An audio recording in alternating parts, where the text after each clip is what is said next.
آپ مجھے کو سامنے رکھیے، میں ایک انسان ہوں، مکلف ہوں اللہ کے ہاں، جواب دہ ہوں، رسپانسبل ہوں، اکاؤنٹیبل ہوں۔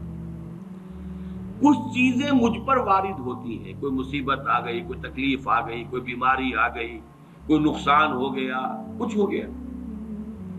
اب نوٹ کرنا چاہیے کہ اس کے کچھ اسباب ہوں گے، مادی اسباب ہیں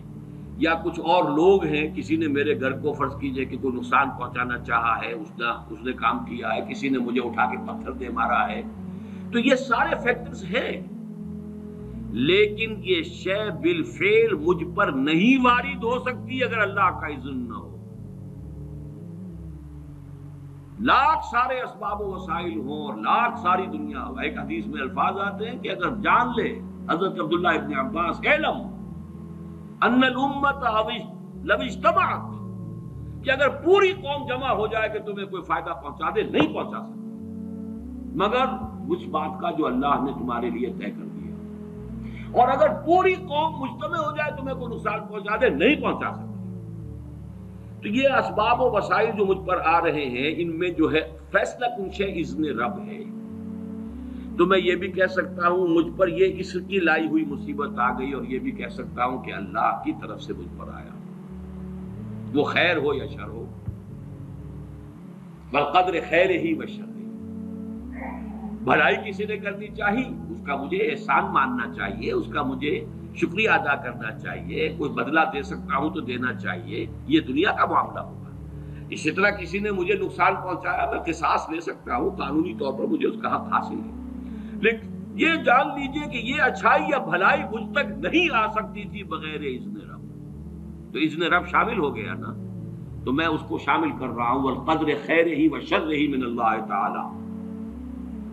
دوسری طرف میں کچھ کام کرنا چاہتا ہوں، اچھا یا برا جو بھی ہے، یا کوئی میرا منصوبہ ہے بہت بڑا، اب اس میں ایک تو میرا ارادہ ہے جو میرے اندر سے نکلا، ہزارہ عناصر ہوں گے کہ جو اس کے اندر انوالوڈ ہوں گے، بہت سے مادی وسائل اس کے لیے درکار ہوں گے، اسباب نہ ہو جمع تو یہ کیسے کام شروع ہو سکتا ہے؟ اسباب کرے جمع، خدا ہی کا یہ کام۔ یہ عزم تیرا، یہ مجھے الفاظ پھر یاد آ گئے، وہ اکبر الہ آبادی کے، یہ میرے دروس میں یہ اشعار بہت آئے ہیں، اب کچھ ذہن سے اوجل ہو گئے۔ یہ عزم تیرا سعی سے دمساز ہو کیوں کر، عزم تو ہے، عمل کیسے ہو؟ اسباب نہ ہو جمع تو آغاز ہو کیوں کر، اسباب کرے جمع، خدا ہی کا ہے یہ کام، طالب ہو تو خدا سے، تو دعا ہی کا ہے یہ کام۔ یہاں پر بھی ایک فیکٹر ابھی اکبر الہ آبادی کی نگاہ سے بھی اوجھل ہے۔ دیکھیے میرا ایک عزم ہے، میرا ایک ارادہ ہے، اس کے لیے کوئی مادی وسائل، کچھ لوگوں کا تعاون درکار ہے، وہ بھی اللہ کے کنٹرول میں ہے، اللہ چاہے گا تو آئے گا۔ پھر بالآخر کسی شے کا پورا ہو جانا آخری درجے میں پھر اللہ کے اذن کا طالب ہے، یہاں تک کہ حضور نے فرمایا کہ جو لقمہ بھی ابن آدم کے حلق سے نیچے اترتا ہے،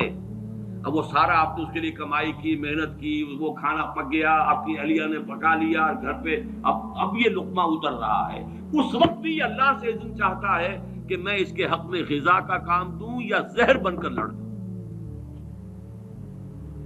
لہذا میں یہ بھی کہہ سکتا ہوں کہ یہ کام اس طرح ہو گیا، میرے کرنے سے ہو گیا، ان اسباب سے ہو گیا، ان مددگاروں کی مدد سے ہو گیا، اور یہ بھی کہہ سکتا ہوں کہ یہ کام میں نے نہیں کیا، اللہ نے کیا۔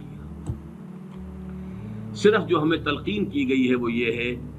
خیر وجود میں آ جائے تو اسے اللہ کی طرف منسوب کرو۔ الحمدللہ الذی ہدانا لہذا وما کنا لنہتدی لولا ان ہدانا اللہ، کل حمد، کل شکر، کل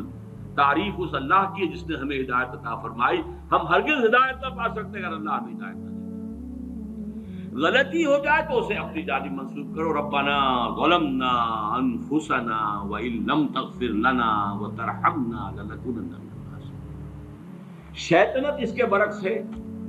خیر ہے تو میری، میں نے کی، اور شر ہے تو اللہ تو نے کروایا۔ فبما اغویتنی، اے اللہ تو نے جو مجھے اغوا کیا ہے، تو اب میں ثابت کر کے رہوں گا کہ یہ آدم اس اکرام و تکریم کا مستحق نہیں تھا جو تو نے اس کو عطا کر دی۔ یہ ہے شیطنت، شیطانیت، اور وہ ہے آدمیت۔ غلطی ہو، خرابی ہو، اپنی طرف منسوب کرو، اور اگر کوئی خیر ہے اللہ